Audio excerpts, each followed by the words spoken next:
जय हिंद प्यारे साथियों, आप सभी का एक बार फिर से स्वागत है हम सभी के परिवार एसएल स्टडी में। साथियों, हमारी जो बाल अवस्था एवं बाल विकास की जो बाल अवस्था बाल विकास की जो शिक्षा शास्त्र यानी चाइल्ड डेवलपमेंट एंड पेडागोजी का जो हमारा कॉन्सेप्ट है वह लगातार चल रहा है ना। और आज का जो हमारा टॉपिक है प्यारे साथियों वह है समस्या समाधानकर्ता और वैज्ञानिक अन्वेषक के रूप में बच्चा।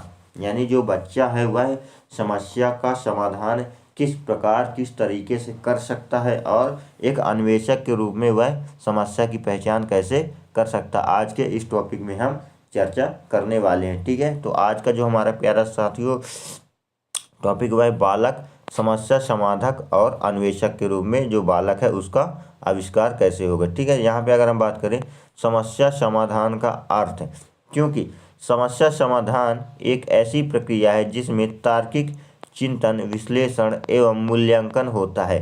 तो समस्या जो समाधान है वह कैसी प्रक्रिया है? यह एक तार्किक प्रक्रिया है, तार्किक चिंतन प्रक्रिया है, विश्लेषण प्रक्रिया है और मूल्यांकन प्रक्रिया है। कैसे? जैसे अगर हम उदाहरण की बात करें तो मान लीजिए आपके पास एक समस्या आ गई। आपके पास कैसी समस्या है कि आपको जो है तो पूरा एक पर्यावरण पर क्या लिखना है, निबंध लिखना है। तो आपके पास जो समस्या है तो आप जो उस समस्या के समाधान के लिए क्या करेंगे, पहले तार्किक चिंतन करेंगे। तार्किक चिंतन कैसे करेंगे कि पर्यावरण के बारे में हमें लिखना है तो हमें प्रदूषण के बारे में लिखना चाहिए, हमें पर्यावरण के महत्व के बारे में लिखना चाहिए, हमें विशेषताओं के बारे में लिखना चाहिए, हमें क्या और क्या लिखना चाहिए, हमें उसके उद्देश्यों के बारे में लिखना चाहिए, है ना, लाभ के बारे में, हानि। तो यहाँ पे आप क्या करते हैं, आप यहाँ पे तार्किक चिंतन करते हैं, विश्लेषण करते हैं। विश्लेषण यानी हम इसको किस तरीके से लिखें, किस प्रकार से लिखें ये जो आगे चल के अच्छा साबित हो। ठीक है, अब मूल्यांकन करते हैं यानी हम लिखेंगे, अगर निबंध लिखेंगे तो उसका क्या उद्देश्य होना चाहिए, उसका क्या लाभ है। इस प्रकार जो समस्या समाधान कैसी प्रक्रिया है, यह एक तार्किक चिंतन प्रक्रिया है, यह एक विश्लेषण प्रक्रिया और एक मूल्यांकन प्रक्रिया है। ठीक है, आई होप कि आपको पूरा कॉन्सेप्ट क्लियर में आ गया होगा। फिर क्या है, जो एक निश्चित परिणाम तक पहुंचने में क्या करती है, सहायता करती है। तो जो समस्या समाधान है, जब हम एक समस्या हमारे सामने आएगी तो जब हम उसका समाधान करने का प्रयास करेंगे, तो जब हम सिस्टम पूरा बना के अगर रखेंगे इसको, तो हम क्या करेंगे, एक निश्चित परिणाम तक पहुंचने में क्या करती है, एक सहायता करती है। ठीक है,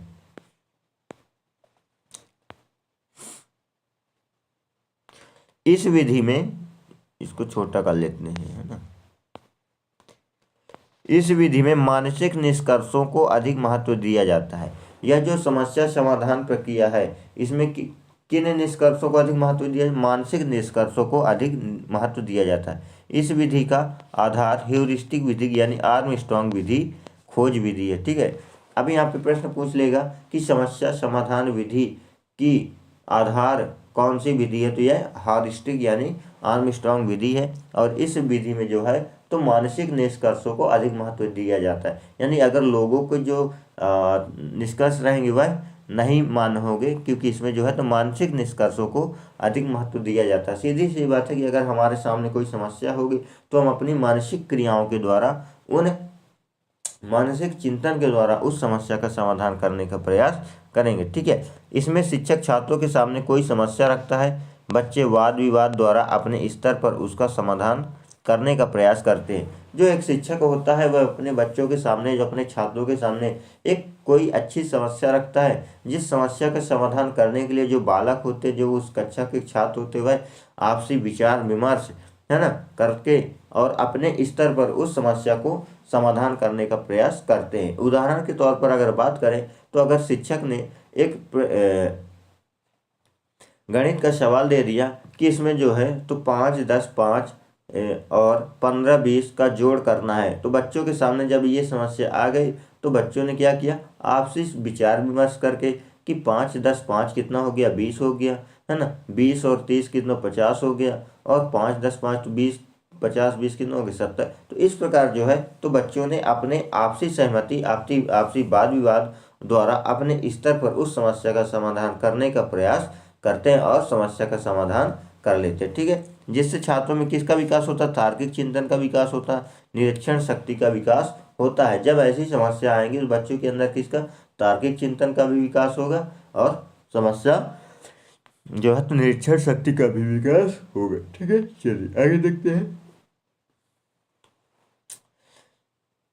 जो गैने महोदय हैं, यहाँ पे अगर हम बात करें कुछ परिभाषाओं के बारे में, तो जो गैने महोदय हैं उन्होंने क्या कहा है कि समस्या समाधान घटनाओं का एक ऐसा समूह है जिसमें मनुष्य किसी विशिष्ट उद्देश्य की उपलब्धि के लिए एवं सिद्धांतों का उपयोग करता है। तो समस्या समाधान क्या है? समस्या समाधान जो है वह घटनाओं का एक ऐसा समूह है जिसमें जो मानव होता है, जब मानव के द्वारा एक लक्ष्य निर्धारित कर दिया जाता है तो उस लक्ष्य को प्राप्त करने एवं उसमें उपलब्धि प्राप्त करने के लिए जो सिद्धांतों का प्रयोग करता है, जिन नियमों का उपयोग करता है, जिन उपायों का उपयोग करता है, वह क्या है? वह समस्या समाधक है, समस्या समाधान है। ठीक है, आई होप कि आपको ये क्लियर हो गया होगा। चलिए आगे बढ़ते हैं।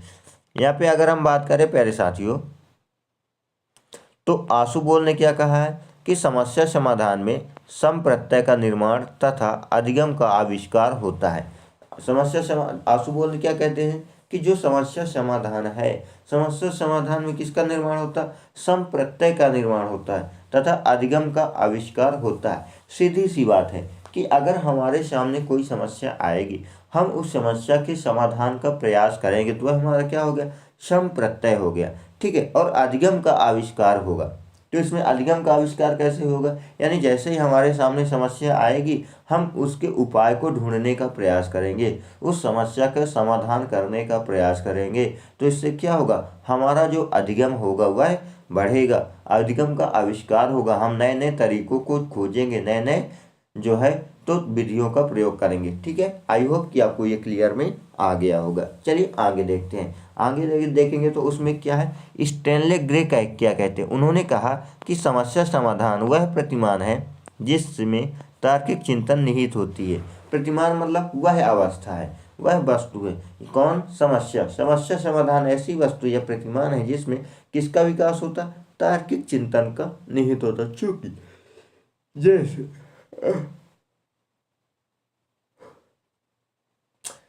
हम जैसे उदाहरण के तौर पर अगर बात करें, जैसे कोई समस्या आ गई तो समस्या का समाधान हम कैसे करेंगे? मानसिक योग्यता के आधार पर करेंगे, तार्किक चिंतन के आधार पर करेंगे, है ना। जैसे मान लीजिए सामने से गाड़ी आ रही है तो हमें कौन सी साइड में चलना? अपनी साइड में चलेंगे। तो हमारा ये समस्या है, तो इस समस्या के लिए हम तार्किक चिंतन, यानी जैसे कोई गाड़ी अगर हमारे आगे जा रही है तो हम भी गाड़ी उसके पीछे लेके चलेंगे। अगर हम दूसरी साइड में चलेंगे तो परेशानी हो जाएगी, है ना। इसमें क्या है, अब हम बात करें समस्या समाधान की जो विशेषताएं क्या है ना। समस्या समाधान की विशेषता क्या है? पहला है, शिक्षार्थियों को दी जाने वाली समस्या का शिक्षात्मक मूल्य होना चाहिए तथा जहां तक संभव हो सके समस्या शिक्षार्थियों के वास्तविक जीवन व वातावरण से होनी चाहिए। तो ये प्रमुख विशेषता क्या है कि समस्या क्या होनी चाहिए? शिक्षात्मक मूल्य वाली होनी चाहिए। जो विद्यार्थियों को अगर हम समस्या दे रहे हैं तो वह ऐसी समस्या आलतू फालतू समस्या ना दे दें कि आप जो है तो ऐसा करो वैसा करो, है ना। उनको कैसी समस्या देना चाहिए? शैक्षिक से संबंधित, यानी जिसके कारण उनमें शिक्षा का विकास हो, ज्ञान का विकास हो। ठीक है,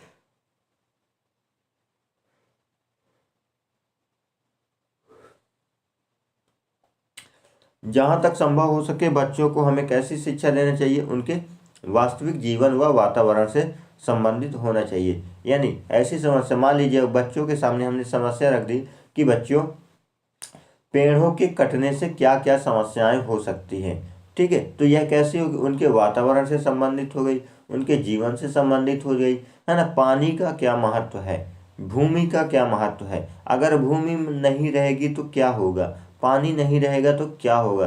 तो बच्चों में यह उसके जीवन और वातावरण से संबंधित है। तो बच्चे क्या करेंगे? उसमें आपसी तर्क करेंगे, आपसी विचार विमर्श कि नहीं, अगर पानी नहीं होगा तो जीवन संभव नहीं है, पेड़ पौधे नहीं रहेंगे, अगर पेड़ पौधे नहीं रहेंगे तो पर्यावरण प्रदूषित होगा, वायुमंडल साफ नहीं होगा, है ना, मौसम वातावरण नहीं। तो इस प्रकार जो है तो उनके जीवन से संबंधित और वातावरण संबंधित होना चाहिए। दूसरा क्या है कि समस्या विद्यार्थियों के लिए उपयोगी तथा व्यवहारिक होनी चाहिए। यानी बच्चों के सामने हमें ऐसी समस्याएं रखनी चाहिए जो उनके लिए उपयोगी होना चाहिए तथा उनके व्यवहारिक जीवन में होना चाहिए। जैसे अगर हम उन्हीं के सामने जोड़, घटाव, गुणा, भाग आदि समस्याएं रखेंगे तो उनके उससे क्या है, उनके जीवन से संबंधित है। यानी अगर वह बाजार जाएंगे क्रय विक्रय के लिए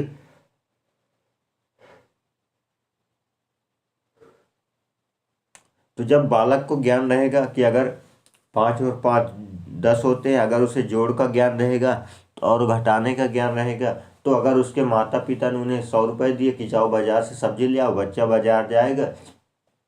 क्योंकि उसे गणित का ज्ञान रहेगा तो वहाँ पे वह अगर 50 रुपये की सब्जी हुई तो वह 100 रुपये में से 50 रुपये निकाल के दे देगा। इस प्रकार क्या होती है, वह उसके व्यवहारिक जीवन से भी संबंधित होनी चाहिए। ठीक है, आगे देखते हैं। छात्रों की रुचि तथा दृष्टिकोण के अनुसार, तो समस्याएं कैसी होनी चाहिए, छात्रों की रुचि के अनुसार। यानी ऐसी समस्या नहीं देनी चाहिए जिसमें छात्र की रुचि नहीं है। अगर छात्र की रुचि गणित लगाने की है तो हमें उसे अंग्रेजी नहीं देनी चाहिए। ठीक है, उसकी रुचि के अनुसार देना चाहिए। ठीक है, समस्या चुनौतीपूर्ण होनी चाहिए जिससे छात्र में सोचने तथा तर्क करने की शक्ति का विकास हो सके। समस्या कैसी होनी चाहिए, चुनौतीपूर्ण, यानी कुछ चुनौतीपूर्ण होना चाहिए जिसके कारण बच्चों में क्या, तार्किक चिंतन और उस सोचने और समझने की शक्ति का विकास हो सके। ऐसा नहीं कि अगर हम उसे एक एक दे दिए 2 हो गए, तो नॉर्मल समस्या नहीं होनी चाहिए, वह चुनौतीपूर्ण होनी चाहिए, थोड़ी परेशानी वाली, थोड़ी कठिनाई होनी चाहिए। ठीक है, पूर्व ज्ञान से संबंधित होनी चाहिए। ऐसी समस्या नहीं देनी चाहिए कि बच्चा अचानक उस समस्या उसके सामने आई है। यानी उसको जो है तो ऐसी समस्याएं देना चाहिए जिससे वह पूर्व ज्ञान, यानी उसका जो है तो पहले ज्ञान वह कर चुका, यानी उस समस्या का समाधान वह पहले ही कुछ ना कुछ कर चुका। ठीक है, जिससे उसकी तार्किक चिंतन विकास होगा।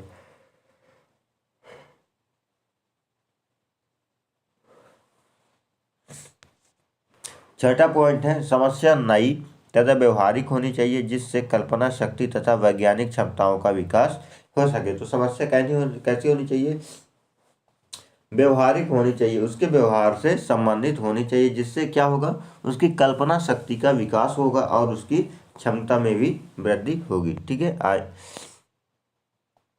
अगर यहाँ पे देखें हम 7वें नंबर पर व्यक्तिगत विभिन्नताओं पर आधारित होनी चाहिए। जो समस्या कैसी होनी चाहिए, वह व्यक्तिगत विभिन्नताओं पर आधारित होनी चाहिए।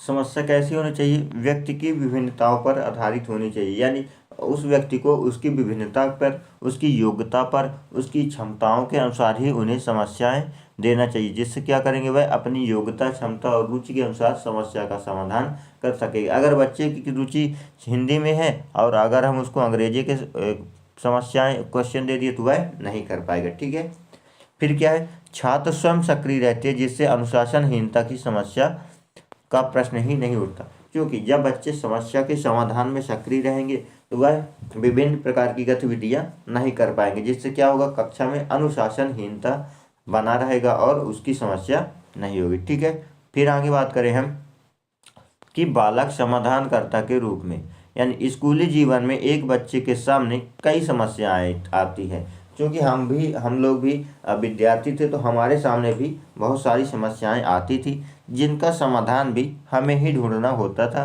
बच्चों को इस स्तर के योग्य बनाने के लिए आवश्यक है कि उसका व्यक्तिगत विकास किया जाए ताकि वह सभी परिस्थितियों में उचित ढंग से व्यवहार कर सके। तो बालक का अगर हमें समाधानकर्ता के रूप में बालक का निर्माण करना है तो इसके लिए हमें क्या करना चाहिए, हमें जो है तो जो उनका समाधान भी उसे ही हमें यह प्रयास करना चाहिए कि अगर बालक के सामने किसी भी प्रकार की समस्या आई है तो वह उस समस्या के समाधान का जो हल है, उस समस्या का समाधान किसको ढूंढना चाहिए, स्वयं बालक को ही ढूंढना चाहिए और हमें स्वयं बालक के ढूंढने को ही प्रदान करना चाहिए। इससे क्या होगा कि बालक में जो उस समस्या के प्रति समाधान की जो तर्क है, जो वितर्क है, विचार विमर्श कौन करेगा, बच्चा ही प्रयास करेगा, ताकि वह भविष्य में आने वाली समस्याओं का समाधान अपनी योग्यता के अनुसार कर सके। ठीक है, जिसके कारण क्या होगा, वह भविष्य में आने वाली जो विभिन्न परिस्थितियां हैं उन परिस्थितियों का सामना वह उचित ढंग से कर सकता है। ठीक है, बच्चों में समस्या समाधान के रूप में बनाने के लिए निम्नलिखित गुणों का विकास किया जाना चाहिए। ठीक है, चलिए आगे देखते हैं कौन कौन से गुण हैं। पहला क्या है कि बालकों में आत्म पहचान के गुण विकास करना चाहिए। तो पहला गुण क्या है, अगर हमें बच्चे में बालक में समस्या समाधान के रूप में बालक का विकास करना है तो हमें बालक के अंदर पहले कौन सा गुण विकास करना चाहिए, बालक में आत्म पहचान, यानी बालक को जो है तो स्वयं पर विश्वास होना चाहिए, आत्मविश्वास होना चाहिए कि हाँ, अगर मेरे सामने कोई समस्या आएगी तो मैं उस समस्या का समाधान बड़े ही आसान, सरल और सुगम तरीके से कर सकता हूँ। ठीक है, चलिए फिर देखते हैं अपनी कमी को स्वीकारना और दूर करना सीखना। तो हमें अगर समस्या समाधान कर के बालक के रूप में अगर बच्चे को विकसित करना है तो हमें क्या सिखाना चाहिए, उसके अंदर हमें उसके अंदर ऐसे गुण को विकास करना चाहिए जिससे वह अपनी कमी को स्वीकार सके। यानी अगर बच्चे में पढ़ने में समस्या आ रही है तो बच्चे में क्या इतनी क्षमता होनी चाहिए कि वह अपनी कमी को स्वीकार कर सके कि हाँ, मुझसे अभी पढ़ना नहीं आता है, मुझसे अभी लिखना नहीं आता है, और वह उस कमी को दूर करने का प्रयास भी करेगा। जब वह पता रहेगा उसको, जब वह अपनी कमी को आत्मसात करेगा तो वह क्या करेगा, उस समस्या को समाधान यानी उस समस्या को दूर करने का प्रयास करेगा। ठीक है, जिसके कारण वह एक अच्छा समस्या समाधान बन सकता है। फिर क्या है, बालक को स्वावलंबी बनने के लिए प्रोत्साहित करना। क्या बनने के लिए, स्वावलंबी, यानी बालक क्या होना चाहिए, आत्मविश्वासी होना चाहिए। बालक एक निश्चित प्रक्रिया के द्वारा जो है तो उस समस्या का समाधान कर सके, जिसके लिए उसे क्या बनना चाहिए, स्वावलंबी बनने के लिए प्रोत्साहित करना चाहिए। ठीक है, बच्चों में भाषा विकास करना, यानी अगर समस्या समाधान के रूप में बालक का विकास करना है तो बच्चों में भाषा का पर्याप्त विकास होना चाहिए। यानी वह अगर कोई भाषा संबंधी समस्या आती है तो बालक उस भाषा का समस्या समाधान आसानी से कर सके। ठीक है, बालक को बार बार प्रयास कराना, यानी जब बालक किसी भी समस्या का समाधान करने के लिए बार बार प्रयास करेगा तो उसमें क्या हो जाएगा, वह निपुणता प्राप्त कर लेगा, उसमें योग्यता प्राप्त कर लेगा, और जब उसके सामने समस्या आएगी तो उसका समाधान वह आसानी से कर सकता है। ठीक है, समस्या समाधान की वैज्ञानिक तार्किक विधि, यानी बच्चों के अंदर हमें समस्या के समाधान की कौन सी विधियां को विकसित करना चाहिए, तो हमें उनके अंदर वैज्ञानिक विधियां और तार्किक विधियां, यानी समस्या का कब, कैसे और किस प्रकार समाधान करना है, उनके अंदर उस विधि का विकास करना चाहिए। स्किनर महोदय ने क्या कहा कि समस्या समाधान की वैज्ञानिक विधि को निम्नलिखित 6 सोपानों के अनुसरण में किया जाता है। जो स्किनर महोदय थे उन्होंने समस्या के समाधान की जो वैज्ञानिक विधियों को किन सोपानों में अनुसरण किया है, 6 सोपानों में। वह कौन कौन से अनुसरण, उनको देखते हैं। ठीक है, पहला क्या है, समस्या का को समझना। तो यहाँ पे एक समस्या आ गई, ठीक है, ये एक समस्या आ गई,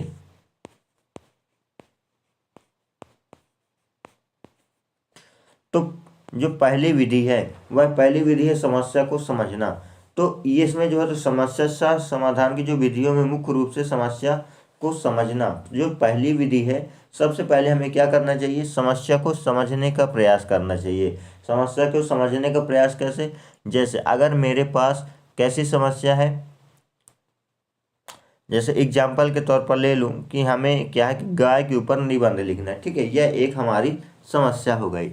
ठीक है, तो इसके लिए हमें समझना क्या है कि आखिर गाय से संबंधित समस्या, यानी ये जो समस्या आई है इसमें हमें क्या लिखना है, क्या बताना है, किस चीज़ के बारे में बताना है, तो इसमें क्या हमें समझना प्रयास करना चाहिए। ठीक है, पहले हमें समस्या को समझना चाहिए। फिर क्या है, जानकारी के संग्रह।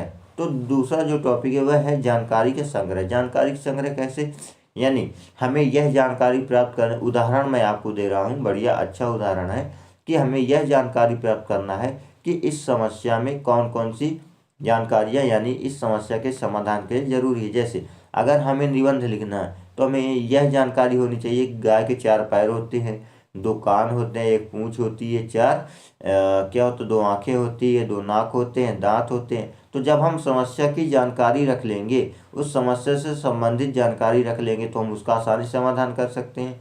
फिर क्या है, संभावित समाधानों का निर्माण। तो संभावित समाधानों का निर्माण कैसे, जैसे हमें चूंकि निबंध लिखना है तो निबंध लिखने के लिए हमें जो समाधान है, यानी रफ, पेन, है ना, कॉपी आदि इत्यादि की आवश्यकता होगी, तो उसमें क्या समाधानों का निर्माण में आसानी होगी। फिर क्या, संभावित समाधानों का मूल्यांकन, यानी जब हम उन समाधानों के बारे में यानी उन संसाधनों को स्पष्ट रूप से प्राप्त कर लेंगे तो हमें उनका मूल्यांकन करना पड़ेगा, यानी उस समाधान करने में यानी निबंध लिखने में किसी भी प्रकार की समस्या तो नहीं है ना, कागज खराब है, खराब तो नहीं, हमें संपूर्ण ज्ञान है, जानकारी ज्ञान है ना, निर्माण क्या, संग्रह, ये सारी चीज़ों का हमें मूल्यांकन करना पड़ेगा। फिर क्या है, समाधानों का परीक्षण, यानी उन समाधानों का हम क्या करेंगे, परीक्षण करेंगे।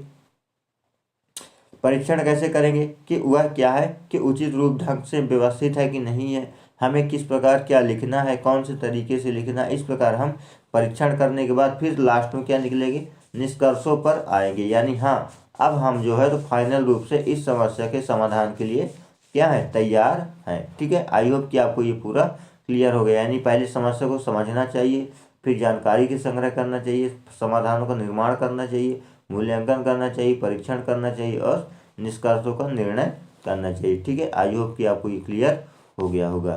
ठीक है, चलिए अब हम देखेंगे यहाँ पे कि बालक एक, हमने अभी क्या पढ़ा, अभी हमने पढ़ा समस्या समाधानकर्ता के रूप में बालक का कैसे विकास हो गया, हमने विकास कर दिया। अब हम पढ़ेंगे कि बालक को एक वैज्ञानिक अन्वेषक के रूप में कैसे विकसित किया जाए। ठीक है, आई होप कि आपको ये समझ में आएगा। तो इसके लिए क्या करना चाहिए कि बालक अपने ज्ञान और अनुभव के माध्यम से, बालक किसके माध्यम से, अपने ज्ञान और अनुभव के माध्यम से, क्योंकि यहाँ पे बालक क्या है, एक समस्या समाधान के रूप में है, किसी समस्या के प्रत्येक पहलू को जानने लगता है।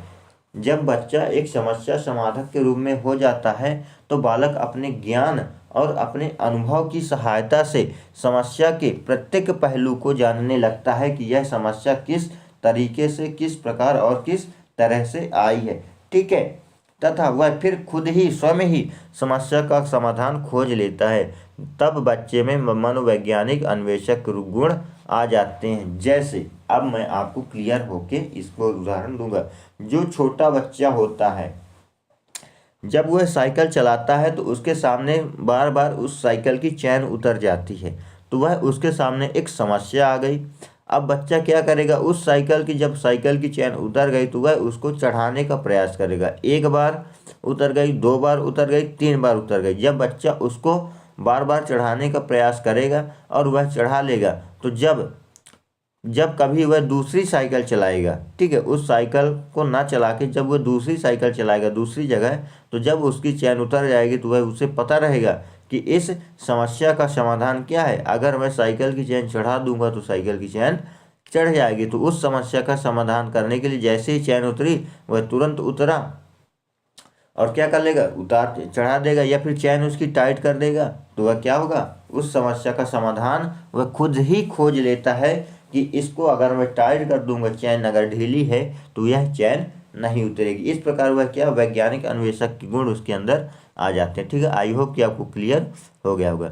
बच्चे को वैज्ञानिक अन्वेषक के रूप में बनाने के लिए निम्न गुणों का विकास किया जा सकता है। कौन कौन से, पहले क्या है कि बच्चों के सामने छोटी छोटी समस्या रखकर, यानी बच्चों के सामने उनकी योग्यता, अभिक्षमता और उनकी तार्किक चिंतन के आधार पर बच्चों के सामने छोटी छोटी समस्याएं रखनी चाहिए, जिसके कारण क्या होगा, उनका जो तार्किक चिंतन है वह विकसित होगा। फिर क्या है, समस्या के परिणामों या निष्कर्षों को पूर्व में ही प्रस्तुत नहीं किया जाना चाहिए, जिससे विद्यार्थी स्वयं प्रयोग, तुलना व निरीक्षण द्वारा परिणामों तक पहुंच सके।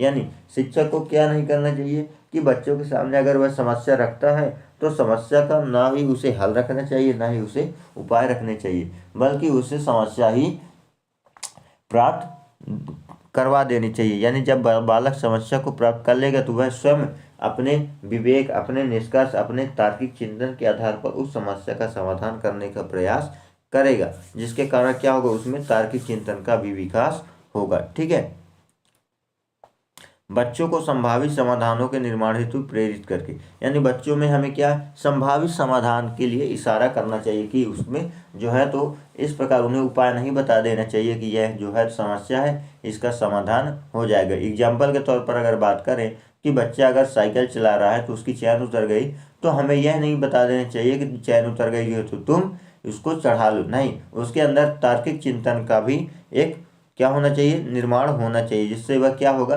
स्वयं चढ़ाने का प्रयास करेगा। तो वह जब वह जान जाएगा कि यह जो है तो इस तरीके से ऐसे चढ़ती है, तो इसमें क्या होगा, उसके अंदर जो संभावित समाधान के निर्माण का प्रेरित होगा। ठीक है, बच्चों के द्वारा बताए गए संभावित परिणामों का परीक्षण करके, यानी बच्चों की अगर हम बालक अन्वेषक के रूप में बनाना चाहते हैं तो बच्चों के अंदर क्या संभावित परिणामों का परीक्षण करवा कर ही बच्चों में वैज्ञानिक अन्वेषक के रूप में बनाया जा सकता है। ठीक है, आई होप कि आपको ये पूरा कॉन्सेप्ट क्लियर में आ गया होगा और वीडियो समझ में आई होगी। वीडियो पसंद आए तो वीडियो को लाइक कीजिए, शेयर कीजिए, चैनल को सब्सक्राइब कर लीजिए। फिर मिलेंगे एक नए वीडियो के साथ, नए कॉन्सेप्ट के साथ। तब तक के लिए जय हिंद, जय भारत, वंदे मातरम।